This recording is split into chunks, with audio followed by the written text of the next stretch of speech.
All right, so sweet bike. Thanks. That's the new Husky 501, is that right? Yep, FE 501S. Yeah. And you're loving it? Absolutely love it. Yeah. I'm really excited to get some giant loop bags on it and go for an adventure. And you're getting ready to do a big trip, right? Yep, a couple buddies and I are going to do the Discovery Loop through Washington. Yeah, the Washington Backcountry Discovery Route. Exactly, huh? Nice. yeah. And we're super excited, just kind of getting outfitted and Yeah. you know, getting the last few things tied up, and Nice. it's going to be a really good adventure. Yeah, so we've been checking out how the Coyote bag's going to mount up here on the new Husky. So, you know, on this side it's pretty simple. It's going to go right here to the frame spar. On the other side, you can run the strap right down into here, and as long as it's not making direct contact with the exhaust header, it's actually going to be okay.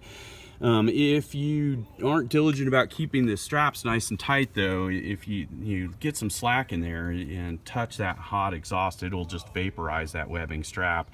So kind of the safer position is going to be up here on this part of the frame on the right side.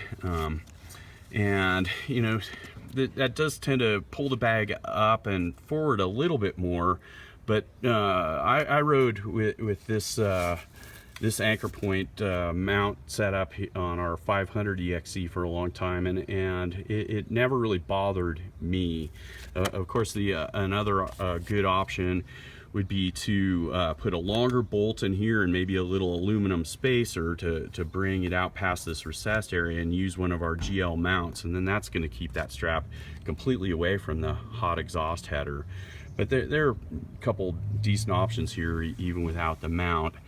And then of course the Husqvarna is using that same sort of fender design basically that the KTM EXCs and a lot of those bikes are using, where you have this under fender support here. And in fact on the Huskies it's actually a composite subframe. The whole subframe is basically a plastic composite type material.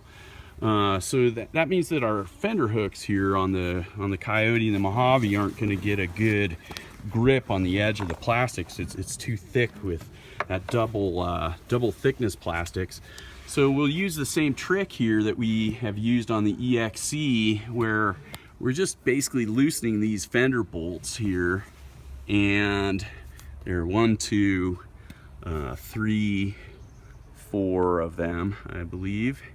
So you just loosen those up, and then you can thread the webbing strap in between the two pieces of fender, and just then tighten the bolts down, and that webbing anchor strap will just be wedged in between the two halves of the fender.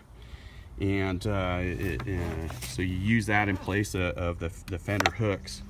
Over here you can see on our EXC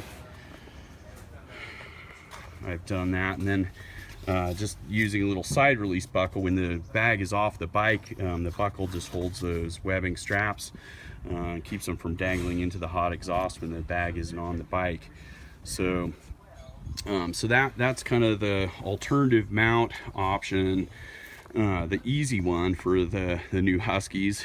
Of course, if you don't mind poking a hole in your fender, really all you need is, I guess it'd be 2 holes, but a footman's loop, a little piece of hardware here. Just poke 2 holes in here in the part of the fender where the staying clear of where the wiring's running down the edges. But here in the middle, you can just poke 2 holes, put a hardware anchor there, and then just run the anchor strap through there. So that's another good alternative on these bikes. So sweet bike, man. Thank you. Have a great trip. Appreciate it.